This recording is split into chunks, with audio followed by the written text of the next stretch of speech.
رب اشرح لي صدري ويسر لي أمري واحلل عقدة من لساني يفقه قولي رب اشرح لي صدري ويسر لي أمري.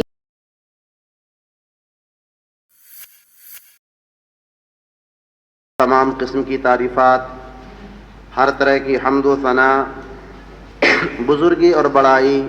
اس اللہ تبارک و تعالی کے لیے لائق اور زیبا ہے جو ہمارا رب ہے، مالک ہے، خالق ہے، رازق ہے۔ سب سے بہترین بات اللہ تبارک و تعالی کی بات یعنی قرآن مجید ہے۔ سب سے بہترین راستہ اللہ کے نبی جناب محمد اکرم صلی اللہ علیہ وسلم کا بتایا ہوا راستہ ہے۔ دین میں نکالی ہوئی ہر نئی بات بدعت ہے، ہر بدعت گمراہی ہے، اور گمراہوں کا انجام جہنم کی دہکتی ہوئی آگ میں ہوگا۔ اس کے بعد بے شمار درود و سلام ہو اس ہستی اقدس و مقدس پر جن کا نام نامی اسم گرامی محمد اکرم صلی اللہ علیہ وسلم ہے۔ محترم حضرات،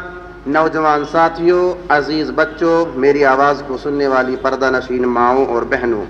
آج کے اس خطبہ جمعہ میں حضرت علی ابن ابی طالب رضی اللہ عنہ کی زندگی کا آخری حصہ لے کر میں آپ حضرات کے سامنے حاضر ہوا ہوں۔ جیسا کہ آپ لوگ جانتے ہیں کہ حضرت علی ابن ابی طالب رضی اللہ عنہ کے زمانہ خلافت میں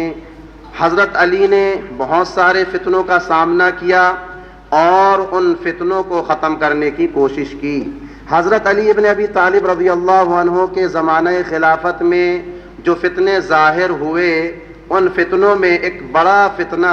خوارج کا فتنہ تھا۔ خوارج کسے کہتے ہیں؟ باغی گروہ، باغی گروہ کو خوارج کہا جاتا ہے۔ اور پیارے نبی جناب محمد اکرم صلی اللہ علیہ وسلم نے ان لوگوں کے سلسلے میں پیشن گوئی بھی فرمائی ہے۔ مسلم کی حدیث ہے، حضرت ابو سعید خدری رضی اللہ عنہ فرماتے ہیں کہ ہم لوگ اللہ کے نبی جناب محمد اکرم صلی اللہ علیہ وسلم کے ساتھ بیٹھے ہوئے تھے۔ آپ صلی اللہ علیہ وسلم کچھ تقسیم کر رہے تھے، اتنے میں بنو تمیم کا ایک شخص جس کا نام ذو الخویسرہ تھا، وہ آیا اور آ کر کہنے لگا، اے اللہ کے رسول، اللہ سے ڈریے، عدل کیجئے، انصاف کیجئے۔ اللہ کے نبی جناب محمد اکرم صلی اللہ علیہ وسلم نے جب اس کی زبان سے اس طرح کے کلمات سنے تو آپ صلی اللہ علیہ وسلم غصے میں آ گئے، آپ کا چہرہ لال ہو گیا، آپ کی آنکھیں سرخ ہو گئیں۔ اللہ کے نبی جناب محمد اکرم صلی اللہ علیہ وسلم نے فرمایا، وَيْلَكَ وَمَنْ يَعْدِلْ إِذَا لَمْ أَعْدِلْ، تیری بربادی ہو، تیرا ستیہ ناز ہو،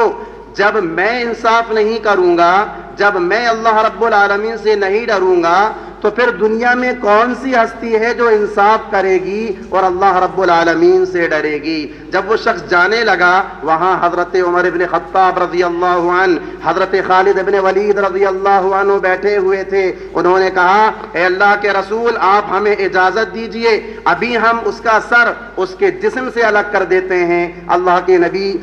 جناب محمد اکرم صلی اللہ علیہ وسلم نے فرمایا، لا لعلہ ان یکون یصلی، نہیں، شاید کہ وہ نماز پڑھتا ہو۔ تو اس پر حضرت خالد بن ولید رضی اللہ عنہ نے کہا، اے اللہ کے رسول، کتنے نمازی ایسے ہیں، کتنے مسلمان ایسے ہیں جو ظاہری طور پر اسلام کو ظاہر کرتے ہیں لیکن ان کے باطن میں کچھ اور ہوتا ہے۔ اللہ کے نبی جناب محمد اکرم صلی اللہ علیہ وسلم نے فرمایا کہ مجھے یہ حکم نہیں دیا گیا کہ میں لوگوں کے دلوں کو چیک کروں اور ان کے پیٹوں کو چیک کروں۔ جب وہ شخص جا رہا تھا، اللہ کے نبی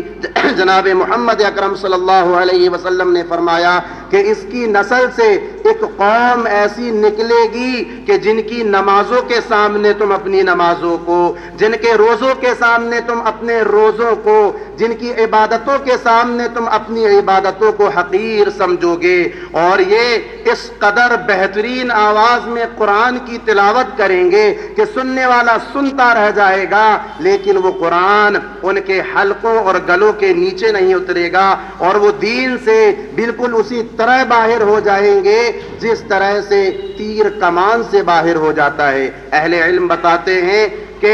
آپ صلی اللہ علیہ وسلم کے پاس بنو تمیم کا وہ شخص جس کا نام ذوالخویسرہ تھا، یہ خوارج کا جد امجد تھا۔ اور خارجی کسے کہتے ہیں؟ باغی گروہ کو کہتے ہیں۔ اور خارجی فکر اصل میں یہ حضرت عثمان ابن عفان رضی اللہ عنہ کے زمانہ خلافت سے ہی شروع ہو گئی تھی۔ حضرت عثمان ابن عفان رضی اللہ عنہ کے خلاف بغاوت کرنے والے جو لوگ تھے، حضرت عثمان ابن عفان رضی اللہ عنہ کو شہید کرنے والے جو لوگ تھے، یہی خارجی تھے۔ اور یہ خارجی حضرت علی ابن ابی طالب رضی اللہ عنہ کو بھی دشمن سمجھتے تھے، اور حضرت معاویہ رضی اللہ عنہ کو بھی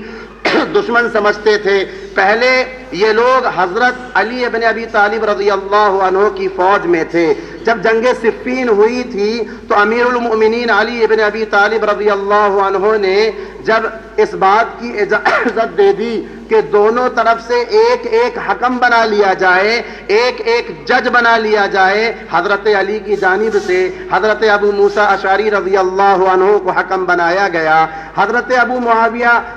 رضی اللہ عنہ کی جانب سے حضرت عمرو بن عاص رضی اللہ عنہ کو حکم بنایا گیا، تو یہ لوگ حضرت علی ابن ابی طالب رضی اللہ عنہ کی فوج سے الگ ہو گئے اور کہنے لگے قرآن کے رہتے ہوئے، اللہ کے کلام کے رہتے ہوئے انسانوں کو فیصلہ کرنے والا بنا رہے ہو، قرآن کے رہتے ہوئے انسانوں کو حکم اور جج بنا رہے ہو۔ جب یہ بات، یہ کلمہ حضرت علی ابن ابی طالب رضی اللہ عنہ نے سنا تو حضرت علی ابن ابی طالب رضی اللہ عنہ نے کہا کلمۃ حق ارید بها الباطل، ان کا کلمہ حق ہے، ان کی بات سچی ہے، لیکن ان کے ارادے سچے نہیں ہیں، ان کی نیت سچی نہیں ہے، اس سچے جملے سے غلط مقصد کو وہ لینا چاہتے ہیں۔ حضرت علی ابن ابی طالب رضی اللہ عنہ کے زمانے میں ان لوگوں نے خروج کیا اور حضرت علی ابن ابی طالب رضی اللہ عنہ کو کافر کہا، حضرت معاویہ بن ابو سفیان رضی اللہ عنہ کو کافر کہا،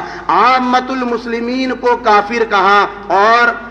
یہ لوگ جب الگ ہوئے تو الگ ہونے کے بعد حضرت علی بن ابی طالب رضی اللہ عنہ اور حضرت معاویہ رضی اللہ عنہ کے تعلق سے بدگمانیاں پھیلانے لگے، لوگوں کو غلط غلط باتیں بتانے لگے۔ جب یہ الگ ہوئے تھے تو تقریباً 6 یا 8 ہزار کی تعداد میں تھے۔ ہرورہ نام کی جگہ میں یہ لوگ اکٹھا ہوئے تھے۔ چونکہ یہ ہرورہ نامی جگہ میں اکٹھا ہوئے تھے اس لیے ان کا نام دیا گیا الحروریہ، اور یہ خوارج کے ناموں میں سے ایک نام ہے۔ میرے اسلامی بھائیوں،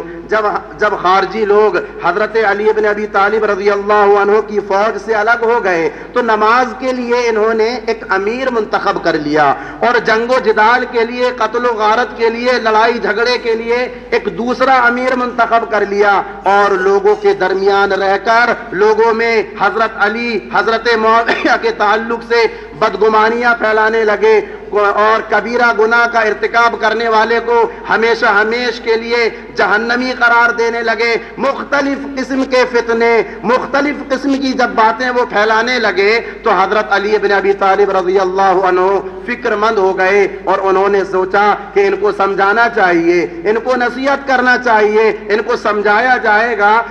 تو ہو سکتا ہے یہ دوبارہ سے میری فوج میں داخل ہو جائیں گے، اور جو ہے یہ جو ان کا ذہن جو بدلا ہے ان کا ذہن درست ہو جائے گا۔ لہذا حضرت علی ابن ابی طالب رضی اللہ عنہ نے حضرت عبداللہ ابن عباس رضی اللہ عنہما کو ان کو سمجھانے کے لیے بھیجا۔ حضرت عبداللہ ابن عباس رضی اللہ عنہما نے ان سے کیسے باتیں کی، کس طرح سے ان کو سمجھایا۔ حضرت عبداللہ ابن عباس رضی اللہ عنہما فرماتے ہیں کہ جب میں ان لوگوں کے پاس گیا، حضرت عبداللہ ابن عباس رضی اللہ عنہ قرآن کا بڑا گہرا علم رکھتے تھے، بڑے خوب روح اور بلند آواز کے تھے۔ جب وہ ان لوگوں کے پاس گئے تو حضرت عبداللہ ابن عباس رضی اللہ عنہما نے ایک یمنی جوڑا پہن رکھا تھا۔ ان لوگوں نے حضرت عبداللہ ابن عباس کو دیکھا تو کہا مرحبا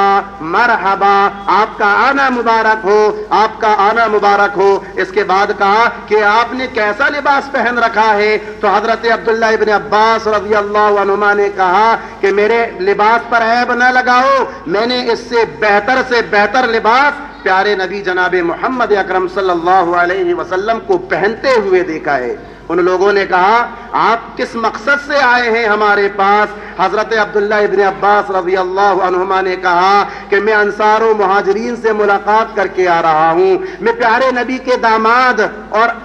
آپ صلی اللہ علیہ وسلم کے چچا زاد بھائی حضرت علی ابن ابی طالب رضی اللہ عنہ کے پاس سے آ رہا ہوں، میں ان لوگوں کے پاس سے آ رہا ہوں کہ جن کے سامنے قرآن نازل ہوا، جو لوگ قرآن کی تفسیر کو اور اس کے معنی اور مفاہیم کو تم سے زیادہ جانتے ہیں، لیکن میں دیکھ رہا ہوں کہ ان میں سے کوئی ایک فرد بھی تمہاری جماعت اور تمہاری ٹیم میں شامل نہیں ہے۔ حضرت عبداللہ ابن عباس رضی اللہ عنہما نے کہا کہ میں تمہاری سوچ کو ان کے سامنے رکھوں گا اور ان کی سوچ کو تمہارے سامنے رکھوں گا، لہذا خوارج میں سے چند لوگ الگ ہو گئے، حضرت عبداللہ ابن عباس رضی اللہ عنہما کے پاس آ کر بیٹھے۔ حضرت عبداللہ ابن عباس رضی اللہ عنہما نے ان سے کہا کہ اصحاب رسول اور امیر المؤمنین علی ابن ابی طالب رضی اللہ عنہ کے تعلق سے تمہاری شکایات کیا ہیں؟ انہوں نے کہا 3 شکایتیں ہیں۔ حضرت علی ابن ابی طالب رضی اللہ عنہ نے کہا، حضرت عبداللہ ابن عباس رضی اللہ عنہما نے کہا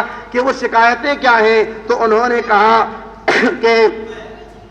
اللہ کے مقابلے میں حضرت علی ابن ابی طالب رضی اللہ عنہ نے انسانوں کو حکم تسلیم کر لیا، جبکہ اللہ رب العالمین قرآن مجید کے اندر فرماتا ہے ان الحکم الا للہ، حکم صرف اللہ رب العالمین کے لیے ہے۔ اس آیت کی روشنی میں انسانوں کا حکم سے کیا تعلق؟ حضرت عبداللہ ابن عباس نے کہا یہ تمہاری پہلی شکایت ہوئی۔ دوسری شکایت کیا ہے؟ انہوں نے کہا کہ جنگ صفین کے موقع پر حضرت علی ابن ابی طالب رضی اللہ عنہ نے معاویہ اور ان کے ساتھیوں کو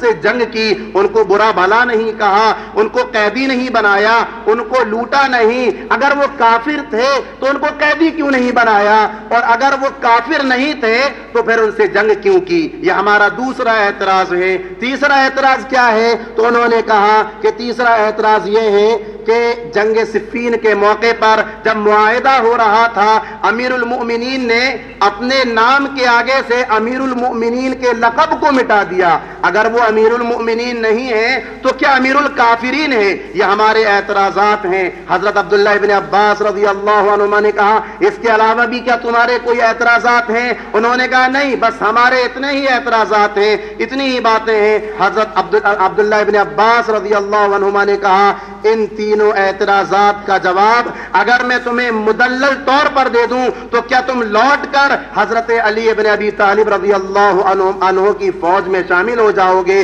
انہوں نے کہا ہاں، ہمیں اس سے کوئی پرابلم نہیں ہے۔ حضرت عبداللہ ابن عباس رضی اللہ عنہ نے کہا کہ تمہارا وہ اعتراض کہ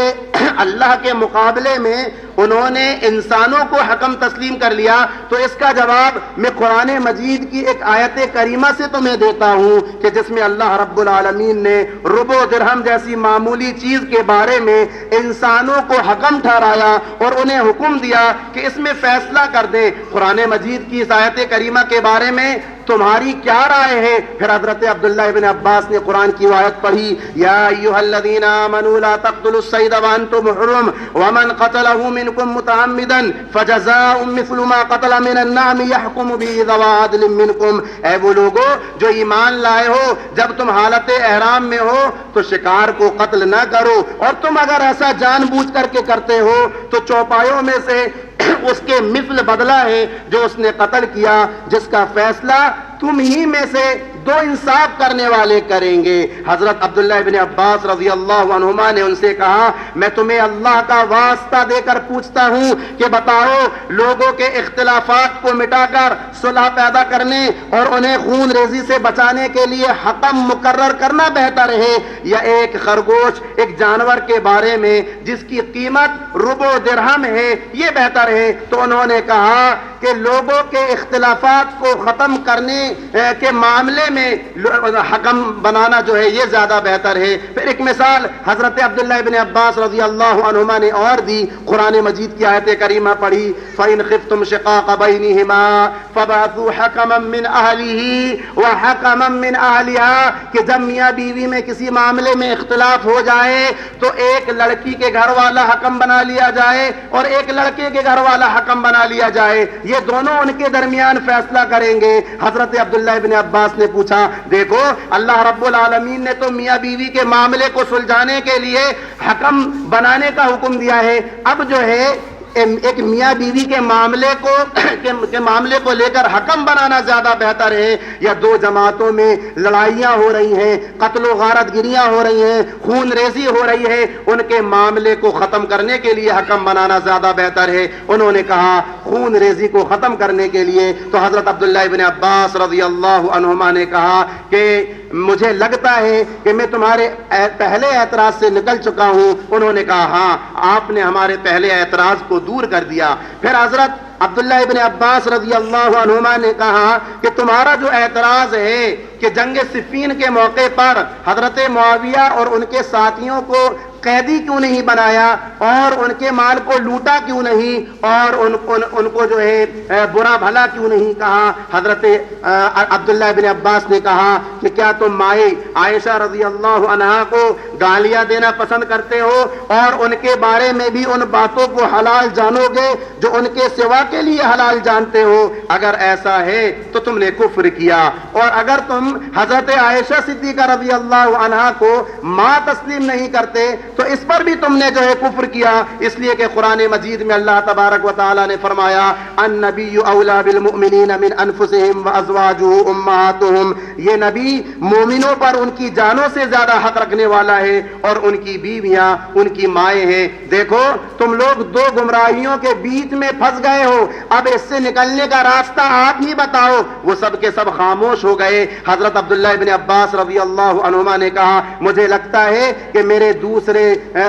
دوسرا جواب بھی جو ہے آپ کو مطمئن کر گیا۔ انہوں نے کہا ہاں۔ پھر حضرت عبداللہ ابن عباس رضی اللہ عنہما کہتے ہیں کہ جو تمہارا تیسرا اعتراض ہے کہ جنگ صفین کے موقع پر حضرت معاویہ رضی اللہ عنہما کے ساتھ جو صلح ہوئی تو اس میں حضرت علی ابن ابی طالب رضی اللہ عنہ نے امیر المؤمنین کا نام کیوں مٹا دیا؟ تو حضرت عبداللہ ابن عباس رضی اللہ عنہما کہتے ہیں کہ دیکھو صلح حدیبیہ کے موقع پر پیارے نبی جناب محمد اکرم صلی اللہ علیہ وسلم جب کفار و مشرکین کے ساتھ صلح کر رہے تھے تو حضرت علی ابن ابی طالب رضی اللہ عنہ سے کہا کہ اے علی لکھو کہ اس جو ہے معاہدے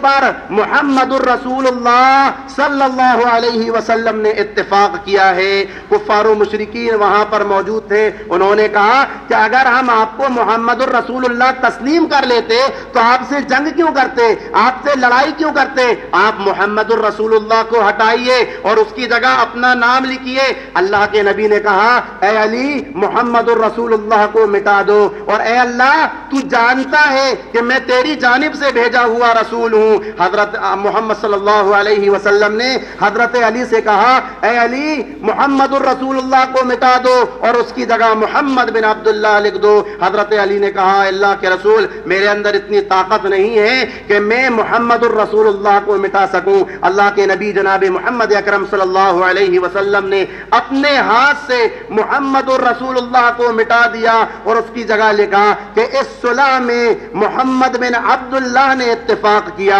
تو میرے اسلامی بھائیوں اس کا مطلب یہ نہ تھا کہ آپ صلی اللہ علیہ وسلم نے خود کو نبوت سے مٹا دیا۔ ایسا ہی معاملہ امیر المؤمنین حضرت علی بن ابی طالب رضی اللہ عنہ کے ساتھ تھا۔ تو حضرت عبداللہ ابن عباس رضی اللہ عنہما نے کہا کہ میں سمجھتا ہوں کہ میں تیسرے اعتراض سے بھی نکل چکا۔ انہوں نے کہا ہاں ہم مطمئن ہو گئے آپ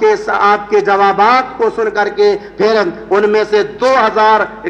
کے قریب لوگ جو ہے انہوں نے رجوع کر لیا اور وہ لوگ حضرت علی ابن ابی طالب رضی اللہ عنہ کی فوج میں شامل ہو گئے۔ لیکن کچھ لوگ ایسے تھے کہ جن کے مقدر میں ہدایت نہ لکھی تھی، وہ ڈٹے رہے، جمے رہے۔ تو اس طرح سے میرے اسلامی بھائیوں جب حضرت علی بن ابی طالب رضی اللہ عنہ نے دیکھا کہ واضح و نصیحت کرنے کے باوجود، سمجھانے کے باوجود یہ لوگ مان نہیں رہے ہیں اور لوگوں میں بدگمانیاں پھیلا رہے ہیں، چھوٹی چھوٹی بات پر کفر کے فتوے دے رہے ہیں اور جو ہے قتل و غارت گری کر رہے ہیں، تو حضرت علی بن ابی طالب رضی اللہ عنہ نے سوچا کہ اب ان کے ساتھ جنگ کی جائے، اب ان کا خاتمہ کیا جائے۔ لہذا حضرت علی ابن ابی طالب رضی اللہ عنہ فوج کو لے کر کے نکلتے ہیں، ایک جگہ رکتے ہیں اور اپنی فوج کو کے سامنے تقریر کرتے ہوئے کہتے ہیں کہ میں نے پیارے نبی جناب محمد اکرم صلی اللہ علیہ وسلم کو یہ فرماتے ہوئے سنا ہے کہ میری امت میں ایک وقت ایسا آئے گا کہ دو جماعتیں آپس میں لڑ جائیں گی اور ان دو جماعتوں کے درمیان ایک تیسرا گروہ پیدا ہوگا جو گمراہ فرقہ ہوگا، گمراہ گروہ ہوگا۔ پھر اللہ کے نبی جناب محمد اکرم صلی اللہ علیہ وسلم کی وہ حدیث بھی سنائی کہ اللہ کے نبی جناب محمد اکرم صلی اللہ علیہ وسلم نے فرمایا کہ جو لوگ اس گروہ سے قتال کریں گے، اس گروہ کو ختم کریں گے، تو اللہ رب العالمین ان کو اس قدر اجر و ثواب دے گا، اس قدر اجر و ثواب دے گا کہ وہ اجر و ثواب اگر ان لوگوں کو معلوم ہو جائے تو اپنی باقی کی زندگی وہ کوئی عمل ہی نہ کریں۔ پھر حضرت علی بن ابی طالب رضی اللہ عنہ نے کہا کہ اللہ کے نبی جناب محمد اکرم صلی اللہ علیہ وسلم نے فرمایا کہ جب یہ گروہ پیدا ہوگا تو اس کا لیڈر ایک ایسا شخص ہوگا کہ جس کا ایک ہاتھ کوہنی سے کٹا ہوا ہوگا اور کوہنی کے نیچے ایک معمولی سا گوشت کا ٹکڑا لٹکا ہوا ہوگا جس میں چھوٹے چھوٹے سفید بال ہوں گے، چھوٹے چھوٹے سفید بال ہوں گے۔ حضرت علی ابن ابی طالب رضی اللہ عنہ کہتے ہیں میں سمجھتا ہوں، مجھے امید ہے کہ یہ وہی گروہ ہے، لہذا اللہ کا نام لو اور ان کے ساتھ قتال کرنے کے لیے ان کے ساتھ قتال کرو۔ قتل جنگ شروع ہو جاتی ہے، ایک دوسروں کے ساتھ خون ریزی شروع ہو جاتی ہے۔ بالآخر حضرت علی ابن ابی طالب رضی اللہ عنہ کی ٹیم کو غلبہ حاصل ہوتا ہے۔ حضرت علی ابن ابی طالب رضی اللہ عنہ اپنی فوج کے سامنے کھڑے ہوتے ہیں اطمینان قلب کے لیے کہ کیا یہ وہی گروہ ہے کہ جس گروہ کے بارے میں اللہ کے نبی نے فرمایا کہ اللہ اس قدر اجر و ثواب دے گا کہ اگر لوگوں کو معلوم ہو جائے تو وہ اپنے باقی زندگی جو ہے نیکی نہ کرے۔ حضرت علی ابن ابی طالب رضی اللہ عنہ نے اپنی فوج کے لوگوں سے کہا جاؤ تو ذرا اور فلا صفت کا انسان جس کا ہاتھ کٹا ہوا ہو اور اس کے نیچے گوشت کا ایک ٹکڑا ہو اور اس میں چھوٹے چھوٹے سفید بال ہوں، ذرا جا کے دیکھو تو صحیح، لاشیں پڑی ہوئی ہیں، ایسے آدمی کو تلاش کر کے آؤ۔ وہ لوگ جاتے ہیں، تلاش کرتے ہیں، واپس آنے کے بعد کہتے ہیں امیر المومنین اس طرح کا تو کوئی شخص ہمیں نظر نہ آیا۔ حضرت علی بن ابی طالب رضی اللہ عنہ نے کہا مجھے یقین ہے کہ یہی وہ گروہ ہے، یہی وہ فرقہ ہے۔ حضرت علی بن ابی طالب رضی اللہ عنہ خود نکلتے ہیں، میدان جنگ میں پہنچتے ہیں، لوگوں کا جائزہ لیتے ہیں۔ ایک جگہ لاشوں کا ڈھیر نظر آتا ہے، پے در پے لاشیں رکھی ہوئی تھیں، ایک کے اوپر ایک لاشیں۔ حضرت علی بن ابی طالب رضی اللہ عنہ ان لاشوں کو اس سے الگ کرتے ہیں، آخر میں دیکھتے ہیں کہ ان لوگوں کا لیڈر بالکل نیچے دبا ہوا ہے اور پیارے نبی جناب محمد اکرم صلی اللہ علیہ وسلم نے اپنی زندگی میں جو پیشن گوئی فرمائی تھی کہ اس کا ایک ہاتھ کٹا ہوگا اور کٹے ہاتھ کے نیچے جو ہے معمولی سا گوشت کا ٹکڑا ہوگا اور اس میں چھوٹے چھوٹے سفید بال ہوں گے، جیسے ہی پیارے نبی کی وہ ساری صفات اس شخص پر نظر آتی ہیں، حضرت علی بن ابی طالب رضی اللہ عنہ بلند آواز سے کہتے ہیں اللہ اکبر، اور اس کے بعد کہتے ہیں اشہد ان لا الہ الا اللہ واشہد ان محمدن عبدہ ورسولہ، میں گواہی دیتا ہوں کہ اللہ کے علاوہ کوئی معبود برحق نہیں اور محمد عربی صلی اللہ علیہ وسلم اللہ کے بندے اور اس کے رسول ہیں۔ تو اس طرح سے میرے اسلامی بھائیوں، حضرت علی ابن ابی طالب رضی اللہ عنہ نے اپنے زمانہ خلافت میں ہی خوارج کے فتنے کا خاتمہ کیا۔ یہ الگ بات ہے کہ لوگ بعد میں پیدا ہوتے رہے، پنپتے رہے، بڑھتے رہے، اور آج ہمارے معاشرے میں، ہماری سوسائٹی میں بھی مختلف شکلوں میں یہ لوگ پائے جاتے ہیں۔ مسلم حکومتوں کے خلاف بغاوت کا مزاج پیدا کرنا، مسلم حکمرانوں کی اطاعت نہ کرنا، علماء سے دوری اختیار کرنا، ہمیں علماء کی باتیں نہیں سننی ہے، ان کی تقاریر نہیں سننی ہے، ان سے دوری اختیار کرنا ہے، مسلمانوں کو چھوٹی چھوٹی بات پر کفر کے فتوے لگا دینا، مسلمانوں کی اجتماعیت سے ہٹ کر رہنا، دین میں غلو سے کام لینا، یہ سب کے سب جو ہے خارجی مزاج ہے اور ہم سب کو ایسے لوگوں سے بچ کر رہنا چاہیے۔ بہرحال حضرت علی ابن ابی طالب رضی اللہ عنہ کے زمانہ خلافت میں قدم قدم پر فتنے آتے رہے اور حضرت علی ابن ابی طالب رضی اللہ عنہ اس کا مقابلہ کرتے رہے۔ بالآخر انہی خوارج میں سے تین خارجی اکٹھا ہوئے اور انہوں نے آپس میں پلاننگ کی، مشورہ کیا کہ ہمیں تین شخصیتوں کا قتل کرنا ہے۔ حضرت علی ابن ابی طالب رضی اللہ عنہ کو کوفہ میں قتل کرنا ہے، حضرت عمرو ابن عاص رضی اللہ عنہ کو مصر میں قتل کرنا ہے، اور حضرت معاویہ ابن سفیان رضی اللہ عنہ کو شام میں قتل کرنا ہے۔ یہ لوگ حضرت علی کو کافر سمجھتے تھے، حضرت معاویہ کو کافر سمجھتے تھے، حضرت عمرو بن عاص کو کافر سمجھتے تھے رضی اللہ عنہم اجمعین، اور عامۃ المسلمین کو کافر سمجھتے تھے۔ بہرحال یہ تینوں لوگ اپنے اپنے مقصد کو حل کرنے کے لیے نکل گئے۔ دو لوگ اپنی پلاننگ میں فیل ہو گئے۔ حضرت عمرو بن عاص رضی اللہ عنہ کو جو قتل کرنے گیا وہ ناکام ہوا، حضرت معاویہ بن ابی سفیان کو جو قتل کرنے گیا وہ ناکام ہوا۔ اللہ نے ان کی زندگی رکھی تھی، لیکن حضرت علی بن ابی طالب رضی اللہ عنہ کو عبد الرحمن ابن ملجم نامی شخص جو مصر قتل کرنے کے لیے گیا تھا، اس نے جائزہ لیا کہ حضرت علی بن ابی طالب رضی اللہ عنہ کب گھر سے باہر نکلتے ہیں، کہاں جاتے ہیں۔ عین فجر کے وقت میں جب حضرت علی بن ابی طالب رضی اللہ عنہ اپنے گھر سے نکل کر مسجد میں نماز امامت کے لیے جا رہے تھے، وہ ایک جگہ چھپ کر بیٹھا ہوا تھا۔ جیسے ہی حضرت علی بن ابی طالب رضی اللہ عنہ اس کے سامنے سے گزرے، حضرت علی بن ابی طالب رضی اللہ عنہ پر اس نے خنجر سے وار کر دیا۔ اس قدر گہرا وار تھا کہ حضرت علی بن ابی طالب رضی اللہ عنہ وہیں گر گئے۔ حضرت علی بن ابی طالب رضی اللہ عنہ کو اٹھا کر کے جو ہے ان کے گھر لایا گیا، ابن ملجم کو قصاص کے طور پر قتل کر دیا گیا۔ حکیموں نے دیکھا، طبیبوں نے دیکھا، سب نے کہا اب مشکل ہے حضرت علی بن ابی طالب رضی اللہ عنہ کا بچنا۔ بہرحال حضرت علی بن ابی طالب رضی اللہ عنہ نے اپنے دونوں بیٹوں کو حسن اور حسین کو بلایا اور وصیت کرتے ہوئے کہا، اے میرے بیٹو، اللہ کا تقوی اختیار کرنا، دنیا سے کبھی دل نہ لگانا،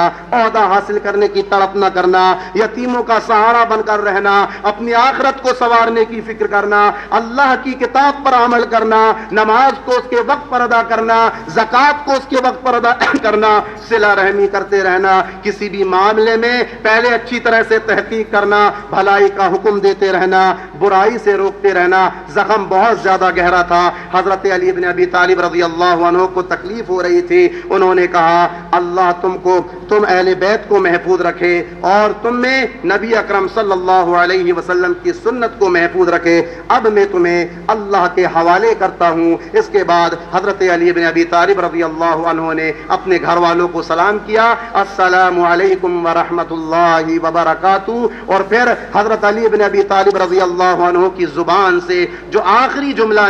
نکلا، لا الہ الا اللہ محمد الرسول اللہ۔ اس طرح سے عشرہ مبشرہ کی چوتھی عظیم شخصیت اور چوتھے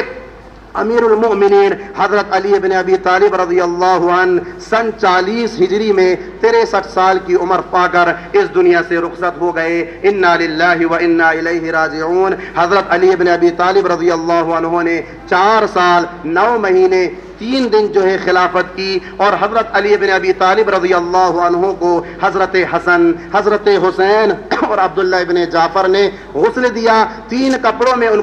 کو جو ہے ان کی تکفین ہوئی، اور حضرت حسن رضی اللہ عنہ نے ان کی نماز جنازہ پڑھائی۔ ان کو دفن کہاں کیا گیا، اس سلسلے میں جو ہے اختلاف پایا جاتا ہے۔